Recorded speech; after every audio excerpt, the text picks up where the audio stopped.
Hola todos, j'espère que vous allez bien pour commencer. Bon, l'histoire d'aujourd'hui est très triste, elle est très dramatique et vous pourrez en juger par vous-même. Mais avant tout, laissez-moi vous présenter le sponsor qui m'accompagne depuis presque 2 ans, eBay Club. Est-ce que je dois encore une fois vous présenter cette marque? Franchement, qui aujourd'hui ne connaît pas la meilleure façon de récupérer de l'argent sur ses achats en passant par eBay Club? Bon, c'est du cashback, pour vous la faire simple. Vous récupérez de l'argent lors de vos achats en ligne, en magasin, et vous avez même du cashback en bon d'achat. En gros, vous êtes remboursé d'une partie de vos achats. Et figurez-vous que la liste des partenaires eBay Club n'a cessé de s'allonger depuis, les gars. On a désormais Action, Auchan, Carrefour, Grand Frais, Intermarché et notre Madeleine de Proust, Lidl, qui viennent de débarquer pour le cashback connecté. Et là, bien sûr, vous vous demandez ce qu'est le cashback connecté, n'est-ce pas? Le principe est simple, ça permet d'associer votre carte bancaire à votre compte eBay Club pour récupérer du cashback automatiquement sur vos achats chez les commerces partenaires. Et rassurez-vous, l'enregistrement de votre carte bancaire est totalement sécurisé et l'avantage c'est que ça vous permet de récupérer le cashback automatiquement. Vous faites vos courses, vous payez avec votre CB connecté à votre compte eBay Club et c'est automatique. C'est pas beau la technologie, franchement. On est de plus en plus nombreux à vouloir faire les crevards. Moi la première, il n'y a pas de mal à ça, bien au contraire. Donc autant le faire sans même y penser, non? Et pour les plus crevards d'entre vous, il est également possible de gagner de l'argent en répondant à leur sondage. J'ai bien sûr un bon plan pour vous aujourd'hui. 6 € lors de votre inscription en passant par le lien que je vous ai épinglé en espace commentaire et je vous le glisse également en barre d'informations. Il n'y a pas de quoi. Ce que je vous propose à présent, c'est de cesser les digressions ici et maintenant. Je vous laisse vous installer tranquillement et puis je vous dis à tout de suite. Did you see anything lying down or anything, any weapon or anything like No, that? it was just blood literally, and I walked in it. Yeah. So I literally just ran over it. I took a scarf to cover it because I thought I was gonna, Yeah. you know when you cover the wound and like stop from bleeding. And I thought, What have you done to your hands? To your hands, please? she had glass, so I took the glass okay. out, and there was glass everywhere. So I was just hugging it to me, and then I don't know. Aujourd'hui, je vous emmène une nouvelle fois de l'autre côté de la Manche, donc direction l'Angleterre, et plus précisément dans la ville de Luton. Elle est située dans le comté de Bedfordshire, à 50 km au nord de Londres, et elle compte environ 200 000 habitants. Et c'est dans cette charmante ville que vit la famille Khan, les parents et leurs 4 enfants. Ils sont originaires du Pakistan, mais au début des années 90, ils ont quitté leur pays pour s'installer aux Pays-Bas. Ils y ont vécu une quinzaine d'années, et en 2009, ils ont déménagé en Angleterre, dans une grande maison située à Overstone Road. Si la famille Khan a choisi la ville de Luton, c'est pas par hasard. Comme je vous l'ai dit, ils sont d'origine pakistanaise, ils sont musulmans, et justement cette ville comporte une importante communauté d'origine sud-asiatique, c'est-à-dire pakistanais, indiens, bangladais, etc. Elle se classe même au 2e rang des villes d'Angleterre par l'importance de sa communauté musulmane. Donc quand la famille Khan s'y installe, elle ne rencontre aucune difficulté à s'intégrer et à y trouver sa place. Aussi bien les parents que leurs 4 enfants, 2 filles et 2 garçons. Alors on n'a pas énormément d'informations sur les parents et sur les 2 fils, et vous comprendrez ensuite pourquoi. On sait juste qu'il s'agit d'une famille traditionnelle et pratiquante. Mais de toute façon, les personnes qui nous intéressent aujourd'hui, ce sont les 2 filles de la famille, Saïma et Sabah. Saïma est l'aînée des 4 enfants et elle est née en 1982 au Pakistan, et sa petite sœur Sabah a 8 ans de moins qu'elle. Elle est née en 1990, elle aussi au Pakistan. Donc quand la famille s'installe en Angleterre, Saïma a 26 ans et Sabah a 18 ans, et elle s'adapte très rapidement, tout comme le reste de la famille. La maison dans laquelle ils emménagent est un immeuble de 2 étages qui comprend plusieurs appartements, c'est très spacieux, et l'avantage c'est qu'il y a des entrées indépendantes qui donnent sur la rue. Ça permet d'avoir une certaine intimité pour les membres de la famille, puisqu'en cas de mariage, comme c'est souvent le cas d'ailleurs dans les familles sud-asiatiques, le mari et la femme vivent chez la famille de l'un ou l'autre. Donc chacun a son espace, mais on y reviendra plus tard. Toujours est-il que c'est dans cet environnement que les enfants Khan, et notamment Saïma et Sabah, évoluent, et dans la mesure où Saïma est l'aînée des enfants, elle joue un rôle central dans le foyer, et elle est très respectée. Elle est décrite comme discrète, gentille et douce, elle est très sociable, et elle parvient facilement à se faire de nombreux amis à son arrivée. A l'inverse, Sabah est plus solitaire, mais malgré leur caractère opposé, elles ont une relation fusionnelle. Elles se sont toujours très bien entendues. Alors oui, elles ont 8 ans de différence, mais malgré ça, elles sont meilleures amies et elles se racontent tout. Concernant leur intégration à Luton et plus globalement en Angleterre, comme je vous l'ai dit, ça se passe très bien. En plus de parler le néerlandais couramment, elles parlent l'anglais. Donc elles ne rencontrent aucune difficulté à reprendre leurs études, puis à trouver du travail. Saïma, qui reste fidèle à sa nature, choisit de poursuivre des études d'infirmière pour réaliser son rêve de venir en aide aux autres. Ça montre bien sa nature altruiste et sa bienveillance. Et sur ce point, tout le monde est unanime dans l'entourage de la famille Khan. Saïma est profondément altruiste, elle est très gentille, elle est très très prévenante, très bienveillante. C'est un modèle pour les femmes de son entourage. D'ailleurs, sa sœur Sabah, qui au début s'orientait vers des études de droit, opte finalement elle aussi pour la même filière professionnelle qu'elle. En plus d'être sa meilleure amie, sa grande sœur c'est son modèle en quelque sorte. À la fin de ses études, Saïma décide finalement de devenir aide-soignante et elle choisit plus spécifiquement l'aide à domicile. C'est plutôt contraignant, mais c'est pas un choix anodin puisque son but c'est de permettre aux personnes qui se trouvent dans l'impossibilité de se déplacer d'accéder aux soins. Et là encore, ses patients sont unanimes. Ils apprécient sa simplicité, sa fiabilité, son écoute, son calme et sa patience. Elle est faite pour ce métier. Et bien sûr, elle fait la fierté de ses parents, forcément. Elle est discrète, elle est pratiquante, elle aide financièrement ses parents, elle s'entend bien avec ses frères et sœurs, et dans la mesure où c'est l'aînée de la famille, c'est elle qui donne l'exemple. D'ailleurs, Saïma est déjà mariée, mais au pays. Alors pour vous expliquer, en 2007, ses parents lui ont organisé son mariage au Pakistan. C'est ce qu'on appelle un mariage arrangé. Dans la mesure où c'est une famille très traditionnelle, c'est eux qui ont cherché un bon parti en faisant marcher le bouche à oreille au pays. Saïma a accepté, ses parents lui ont trouvé un jeune homme du nom d'Hafiz Rahman. Hafiz a 3 ans de plus que Saïma, il vient d'une famille respectable, mais contrairement à elle, il n'a jamais voyagé à l'étranger. Cela dit, il est prêt à déménager en Angleterre pour construire son avenir avec elle. Le mariage a eu lieu au Pakistan en 2007, mais Saïma est ensuite retournée chez ses parents à Luton sans son mari, le temps qu'il obtienne ses papiers. Ça a pris un peu de temps, quelques années je pense, et pendant ce laps de temps, elle est tombée enceinte et elle a accouché de sa fille en 2009. Puis Hafiz a pu la rejoindre en Angleterre où il s'est installé chez la famille Khan. C'était courant 2011. Toujours est-il que dans la maison, Saïma et Hafiz ont leur espace, ils ont leur intimité. C'est pour ça que tout à l'heure je vous parlais de la configuration de la maison. Ils occupent un espace bien spécifique au premier étage de la maison avec leur propre porte d'entrée, leur propre salle de bain.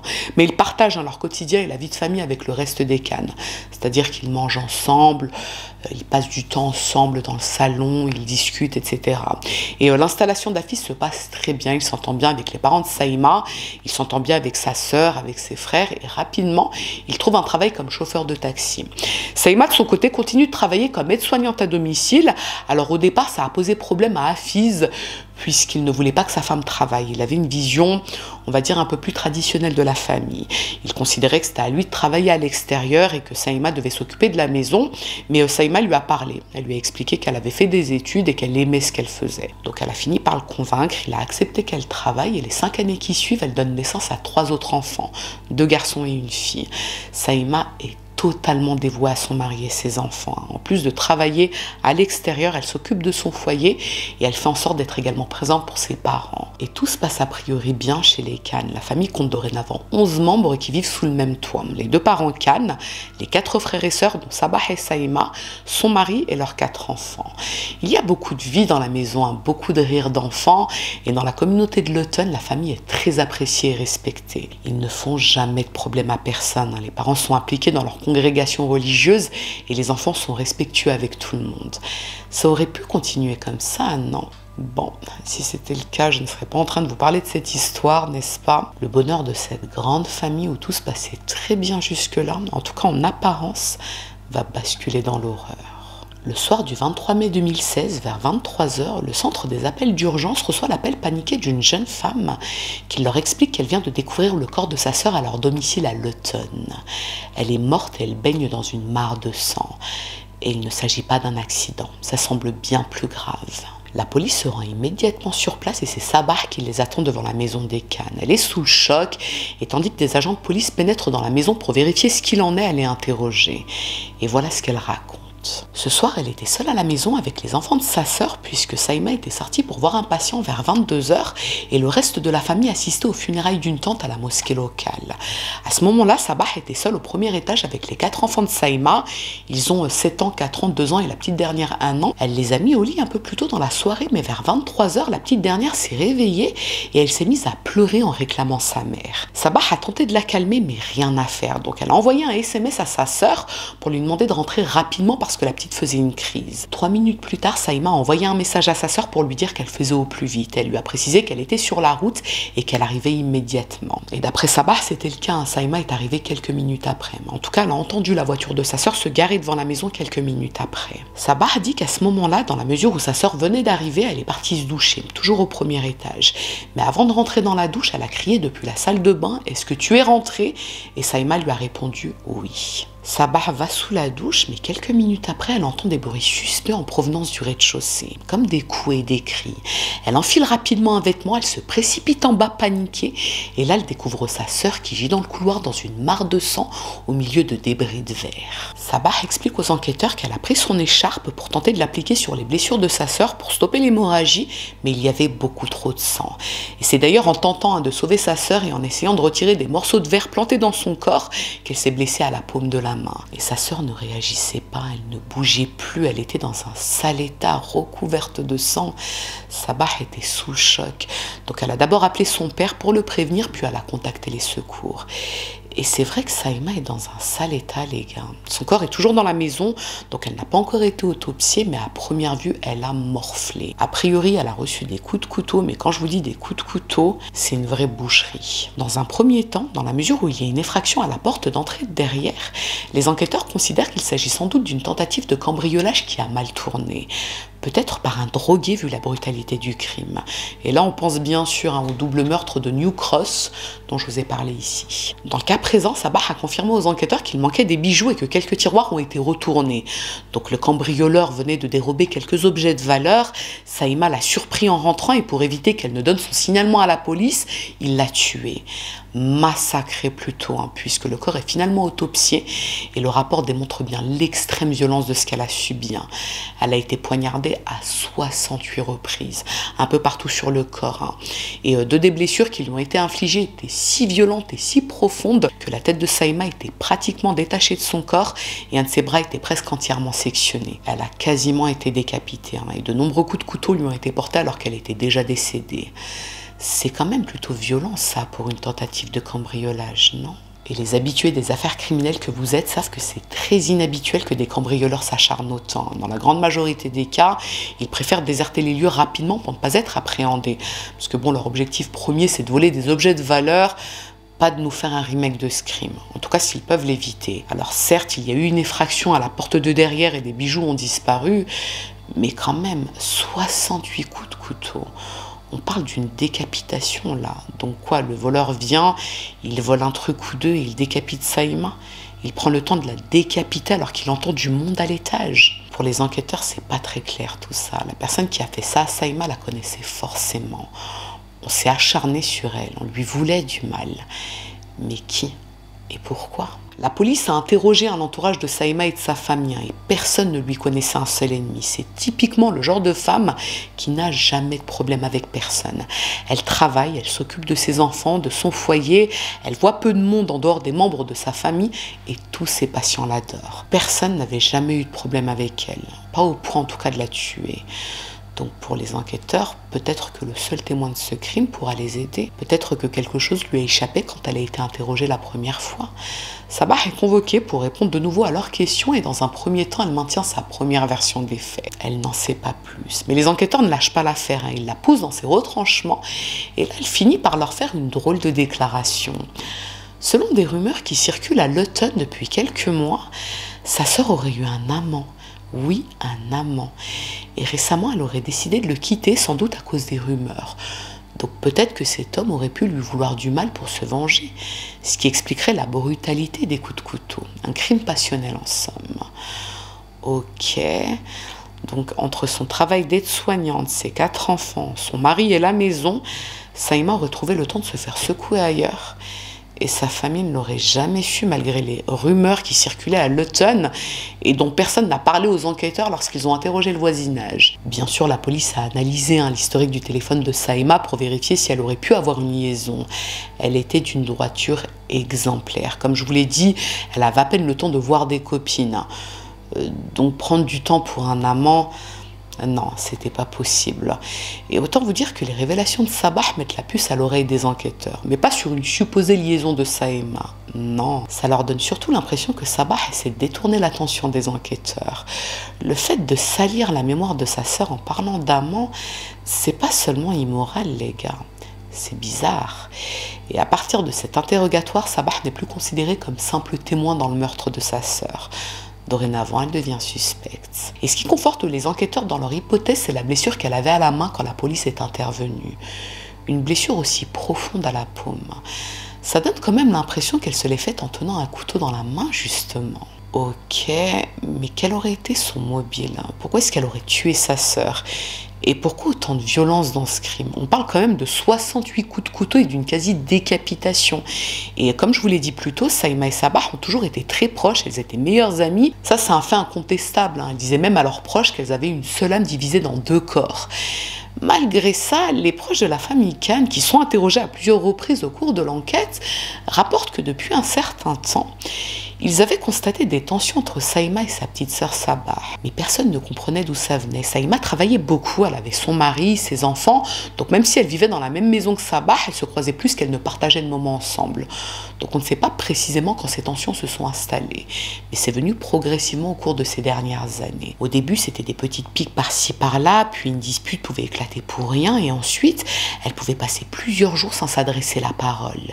Et depuis quelques mois, c'était presque devenu impossible pour les 2 sœurs de se trouver dans la même pièce. Elles se détestaient, ou plutôt Sabah détestait Saïma, et elle lui faisait bien sentir, et a priori, dans la maison, personne ne connaissait la raison. Donc leurs parents ont pensé que c'était sans doute dû au mariage de Saïma. C'est vrai qu'à partir du moment où Hafiz s'est installée chez la famille Khan, Saïma s'est montrée moins disponible. Et quand elle a eu ses enfants, elle avait beaucoup moins de temps à consacrer à sa sœur. Sabah aurait pu se sentir délaissée, sachant qu'en plus elle n'a pas forcément d'amis à Luton. Mais au point de tuer sa sœur, c'est excessif, non? Est-ce qu'il n'y aurait pas autre chose? Évidemment les gars, il y a autre chose de bien plus glauque, et vous n'allez pas tarder à le découvrir. Donc patience.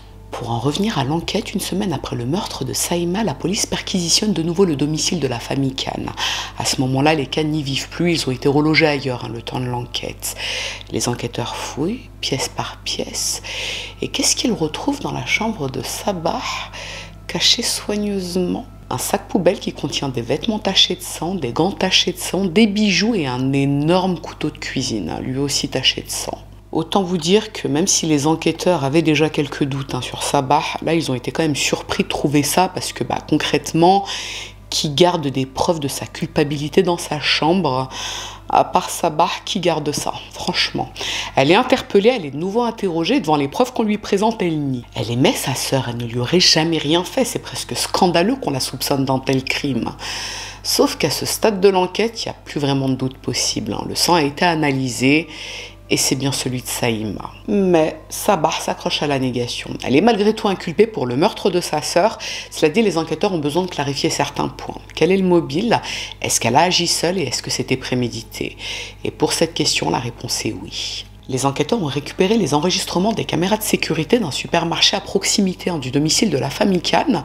Et ce que l'on peut voir le 21 mai, donc 2 jours avant le meurtre de Saïma, c'est Sabah acheter un grand couteau de cuisine avec de l'argent liquide.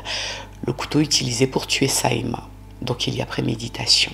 Et pour le mobile, les gars, eh bien écoutez, on va pas tarder à le connaître. Les enquêteurs ont saisi le téléphone portable de Sabah, il est analysé. Et qu'est-ce qu'on y découvre à votre avis? Des petits messages très intéressants qui prouvent sans l'ombre d'un doute que Sabah avait une liaison avec son beau-frère Hafiz. Et je suis persuadée que certains l'avaient deviné. Et quand je dis liaison, c'est pas une liaison nounette, non, c'est une liaison qui durait depuis 4 ans. Ça, c'est glauque, c'est très glauque même, et surtout ça explique les tensions entre Saïma et Sabah depuis quelques années. Mais est-ce que Saïma était au courant de cette liaison? Et si c'est le cas, est-ce que ça pourrait être lié à son meurtre? D'après les preuves récoltées par les enquêteurs, donc tout ce qui est relatif au téléphone portable, Saïma n'était pas au courant de cette liaison. Alors certes, tout le monde vivait sous le même toit, mais elle ne se doutait de rien. Et le plus cocasse, c'est qu'au vu des messages de Sabah et de son comportement avec sa sœur, c'est elle qui en voulait à Saïma. C'est elle qui était le plus vindicative, alors que c'est elle qui se tapait le mari de sa sœur, qu'elle traitait de salope dans les messages qu'elle envoyait à Hafiz. Et elle est allée jusqu'à salir sa mémoire avec cette histoire d'amant. Et vous allez voir que Sabah était vraiment déterminée. Hafiz est à son tour interpellé pour être interrogé, puisque les enquêteurs veulent comprendre s'il est impliqué ou non dans le meurtre de sa femme. Alors ok, le soir du meurtre, il n'était pas présent, mais il aurait pu jouer un rôle. Et ce qu'il raconte, c'est qu'il n'a rien à voir avec ça. Cela dit, il reconnaît la liaison. Mais ce n'est pas sa faute. Quand il est arrivé chez sa belle famille quelques années plus tôt, au départ, tout se passait bien. La famille passait des moments ensemble, il parlait avec Sabah, sans aucune arrière-pensée. Mais au fur et à mesure, elle s'est rapprochée de lui, Et puis elle l'a presque harcelé sexuellement. Et il a fini par succomber à la tentation. C'était en 2012, Saïma venait d'accoucher, elle était accaparée par leur fille, donc elle n'a rien remarqué. Et chemin faisant, il a fini par trouver du réconfort dans les bras de sa belle-sœur. Mais c'était presque contre sa volonté, il n'avait pas le choix. Ce qu'il est quand même important de préciser pour bien recontextualiser, c'est que Sabah n'avait jamais été en contact avec un autre homme de façon aussi intime, dans le sens où Hafiz faisait partie de son quotidien. Et puis il était sympa avec elle, il parlait avec elle longuement, donc elle est tombée amoureuse. C'est en tout cas ce qui ressort de la dynamique de leurs échanges, elle est tombée raide dingue de lui. Et contrairement à ce qu'il affirme, Hafiz ne s'est pas fait prier. Dès que Saïma s'absentait pour les courses ou pour le travail, les souris dansaient. Tantôt dans la chambre conjugale, tantôt dans le taxi, c'était la salsa du démon. Et personne ne se doutait de rien à la maison, ni les pouces cocus, ni les parents, ni les frères. Disons qu'il faisait très attention parce que ça aurait pu mal finir si les frères l'avaient découvert. Et c'est peu de le dire. Et en dehors de leurs petits moments de douceur, Hafiz et Sabah étaient continuellement en contact via WhatsApp. Leurs historiques montrent qu'ils s'échangeaient des messages même quand ils étaient dans la maison. C'était une liaison en continu, cela dit, elle a connu quelques petits rebondissements. Hafiz a souvent dégagé Sabah, puis il la reprenait, tandis qu'elle espérait du sérieux avec lui. Elle est même déjà tombée enceinte de lui et elle a bien sûr avorté à sa demande. Et ça, c'est un épisode qui a vraisemblablement joué sur le moral de Sabah, puisqu'elle espérait vraiment fonder son foyer avec lui. Elle était très amoureuse de ce clochard au vu de ses messages, et le fait de voir sa sœur enfanter année après année avec lui, ça lui tordait les entrailles. C'était le seul homme qu'elle avait connu. Leur liaison a commencé quand elle avait 22 ans à peine, donc pour elle c'était l'homme de sa vie. Bon, l'enquête a quand même permis de découvrir qu'Hafiz avait d'autres liaisons en parallèle. Vous vous doutez bien qu'un homme qui secoue sa belle-sœur n'a aucun scrupule à secouer celle des autres. Il était littéralement affamé, et le plus dingue, enfin l'une des choses les plus dingues dans cette histoire, c'est que lorsque Sabah est tombée enceinte et qu'elle a avorté, Hafiz a paniqué des conséquences, ou plutôt du scandale qu'une grossesse pourrait occasionner si la famille le savait. Donc il a pris rendez-vous avec un imam pour lui demander s'il était possible d'épouser Sabah en même temps qu'il était marié à Saïma. Ce bougre voulait avoir les deux sœurs pour épouse en même temps, ce qui est bien sûr interdit en islam, mais c'est pour vous donner un peu le degré de folie dans leur tête. Et c'est pas fini les gars, patience. Quand l'imam a dit à Hafiz que c'était impossible, là, il a compris qu'il n'y avait aucune issue à cette histoire. Donc il a mis un terme à peu près définitif à leur liaison au mois de février 2016. Il a assez joué avec sa belle-sœur, ça y est, ça l'intéresse plus. Mais Sabah n'est pas d'accord. Et ça, c'est peu de le dire. Toujours d'après leurs échanges, à la suite de cette rupture, elle a menacé régulièrement Hafiz de s'automutiler s'il refusait d'avoir des rapports intimes avec elle. Et bien sûr, Hafiz s'est laissé tenter par moments, pour la bonne cause évidemment. Cela dit, même s'il lui arrive parfois de craquer, il comprend qu'il ne pourra pas sortir de cette situation aussi facilement. Il s'est littéralement foutu dans la merde. Sabah est obsédée par lui, elle lui envoie des messages quotidiennement du style « tu es l'homme de ma vie, on est fait l'un pour l'autre, ta femme c'est une connasse », blabla, elle parle quand même de sa sœur. Et ça va même plus loin que ça les gars, puisque les enquêteurs découvrent dans les recherches internet de Sabah qu'en mars, donc 2 mois avant le meurtre de sa sœur, elle a contacté un sorcier qui pratique la magie noire au Pakistan pour qu'il jette un sort à sa sœur. Elle lui a reversé environ 6 000 € pour qu'il tue sa sœur en lui jetant des sorts à distance. Non mais là on est en plein délire. Bon, ça n'a pas fonctionné bien sûr. Il s'avère que le sorcier en question, c'était en fait un escroc qui a ensuite arrêté de lui répondre quand il a reçu l'argent. 6 000 € les gars. 6 000 €. Non mais franchement, moi si j'ai 6 000 € à claquer, je prends un billet direction Alger, je m'achète de l'or. 6 000 €. Bon, c'est pas tout au point où on en est. Toujours d'après son historique internet, elle a également recherché comment acheter un serpent venimeux pour tuer sa sœur. Vous vous doutez bien, elle a également tapé comment empoisonner quelqu'un, 16 étapes pour tuer quelqu'un et ne pas se faire prendre, ou encore comment engager un tueur à gages pour 235 €. Ça fait sourire, je sais, c'est ridicule, mais franchement ça montre à quel point elle était désespérée et conne, on peut le dire. Et à côté de ça, elle continue de harceler Hafiz par message, elle lui mendie des rapports intimes. Donc la seule solution pour sortir de cette situation qui devient intenable pour lui, eh bien c'est de déménager. Et Hafiz trouve effectivement rapidement un appartement à louer dans un autre quartier de Luton pour rester proche des parents de Saïma. Il était prévu qu'Hafiz, sa femme et ses 4 enfants y emménagent le 25 mai 2016. Quelques jours seulement après le meurtre de Saïma. Quand Hafiz et Saïma ont annoncé à la famille qu'ils s'apprêtaient à déménager, ça n'a pas été du goût de Sabah, vous vous doutez bien. Elle comprend qu'Hafiz va lui échapper pour de bon, elle n'aura plus accès à lui. Et c'est cet événement en particulier qui va précipiter les choses et qui va la conduire à fomenter son plan machiavélique.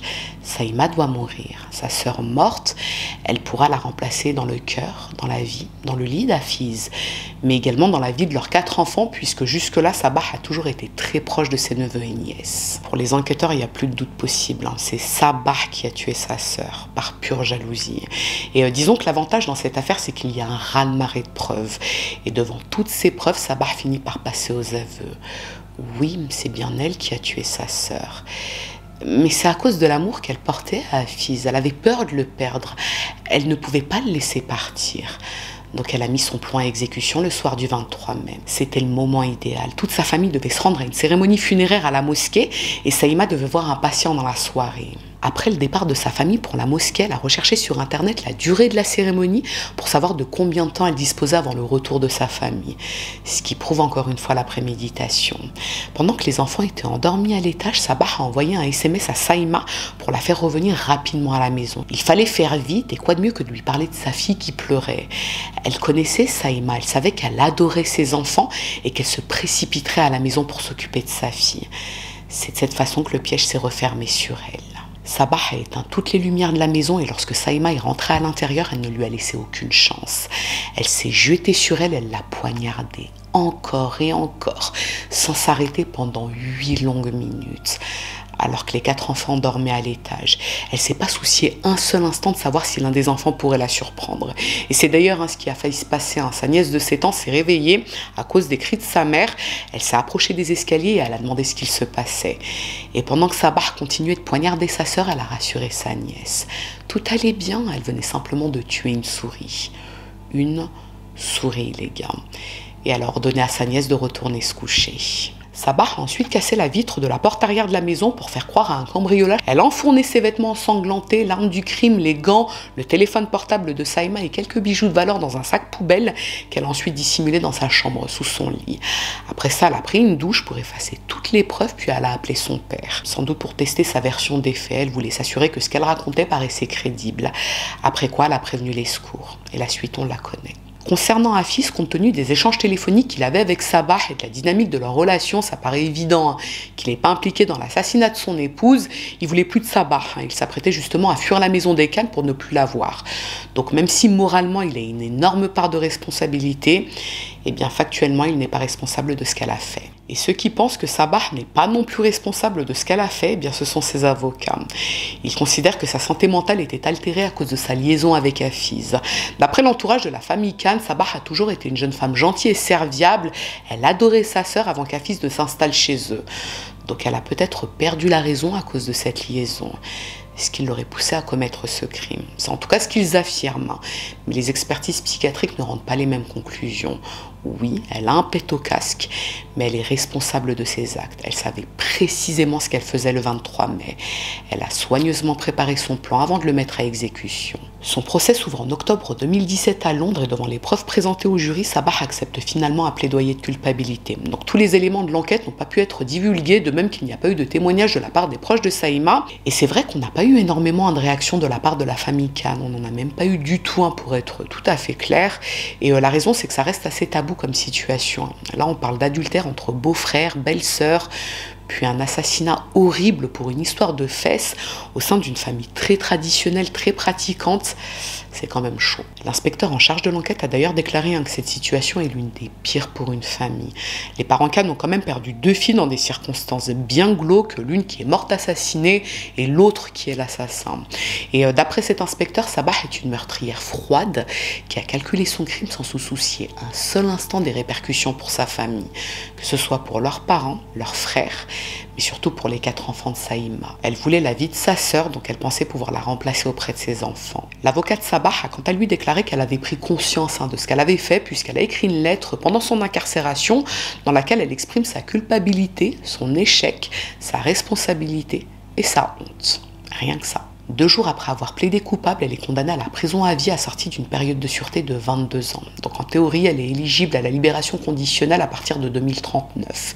Et à l'énoncé du verdict, elle n'a montré aucune émotion, mais à la honte. Hafiz Rahman, qui n'était pas présent au tribunal, a déclaré dans un communiqué qu'il n'avait jamais imaginé qu'une telle chose puisse arriver. Il a ajouté qu'il ne se passe pas un jour sans qu'il regrette sa liaison avec Sabah. Il a même dit qu'il avait perdu son monde en perdant sa femme et qu'il la pleure tous les jours. Et bien sûr, il l'a pleuré également quand il secouait sa belle-sœur dans le lit conjugal. Bon, c'est pas fini, puisqu'en 2018, les avocats de Sabah font appel de la sentence. Ils estiment que sa peine est excessivement sévère, mais leur recours est rejeté au motif que la peine était juste au regard du crime commis par Sabah. Donc bon, les gens qui ont honte, qui disent assumer l'entière responsabilité de leur crime, mais qui ne veulent pas payer pour ça, on connaît. Et concernant les enfants, écoutez, ils vivent toujours avec leur père, a priori, et honnêtement, j'en sais pas plus sur les répercussions familiales, parce que comme je vous l'ai dit, c'est assez tabou, donc on n'a pas eu de réaction de la part de la famille. Cela dit, je pense que les parents et même la famille Khan au complet a coupé les ponts avec Sabah, ou pas, parce que bon, ça arrive que des parents pardonnent à l'enfant assassin, et qu'ils maintiennent des liens, donc supputation, peut-être que elle est entourée à l'heure actuelle et qu'ils lui rendent visite en prison. Et pour Hafiz, j'imagine qu'ils ont gardé le contact avec lui pour maintenir un lien avec leurs petits-enfants. Petite parenthèse, il y a une question que je me suis posée. Vous savez, quand la petite s'est levée et que Sabah l'a renvoyée se coucher là, avec son histoire de tuer une souris, je me suis demandé si elle aurait été capable de tuer sa nièce si elle l'avait surprise en train de tuer sa mère. Et allez savoir pourquoi, je pense que oui. Je suis même convaincue qu'elle l'aurait fait. C'est tellement triste. Je crois que c'est l'une des affaires d'adultère qui m'a le plus touchée sur ma chaîne. Comment tu peux fumer ta sœur pour un vieux clochard? Franchement, ça me dépasse. Et ceux qui ont essayé de faire passer ça pour de l'emprise de la part d'Hafiz, alors écoutez, moi je rejoins pas cette équipe. Non, pour moi, il n'y a aucune emprise. Oui, ok, il y a l'emprise de la jalousie, l'emprise de la luxure, why not? Mais l'un comme l'autre était parfaitement responsable de ce qu'il faisait. Elle avait 26 ans, c'était pas un bébé, ok, elle avait 22 ans quand la liaison a démarré, mais non, à mes yeux, c'était pas un bébé, elle savait ce qu'elle faisait, elle connaissait les conséquences, à mes yeux, en tout cas, c'est mon opinion, elle était parfaitement consciente de ce qu'elle faisait. Donc bon, pour moi, la peine n'est pas trop lourde, elle est même, je trouve, très légère, et je vous avoue que franchement, Hafiz, même s'il n'est pas impliqué directement, dans un autre monde, avec d'autres lois, je pense que lui aussi, je l'aurais condamné à de la prison ferme. Parce qu'à mes yeux, c'est lui qui a précipité cet assassinat. Donc, ouais, pour moi, les deux là, c'est une dinguerie quand même. 4 gamins qui se retrouvent orphelins de mère, parce que leur daron, c'est un vieux clochard qui ne sait pas se canaliser, ça me dépasse. Enfin bref, vous n'hésitez pas à mettre en espace commentaire ce que vous avez pensé de cette histoire, si vous la connaissiez. Et petite parenthèse, parce que forcément j'ai pas pu le faire en début de vidéo avec eBay Club, mon roman est à présent disponible sur Amazon en format papier et numérique. Il s'intitule Le Murmure des Oubliés. Pour le moment, les avis sont excellents. Je suis très contente. Franchement, je m'attendais pas à autant de ventes, je m'attendais pas à autant de commentaires positifs. Je vous mets le lien en espace info pour ceux que ça intéresse, et surtout ne spoilez pas dans l'espace commentaire pour ceux qui l'ont déjà lu, histoire de laisser un petit peu la surprise à ceux qui le découvriront. Enfin bref, ce que je vous propose à présent, c'est que si cette affaire vous a intéressé à défaut de vous avoir plu, n'hésitez pas à mettre un petit j'aime sous la vidéo, mais surtout, n'hésitez pas à vous abonner, c'est encore mieux. Je vous dis à très bientôt.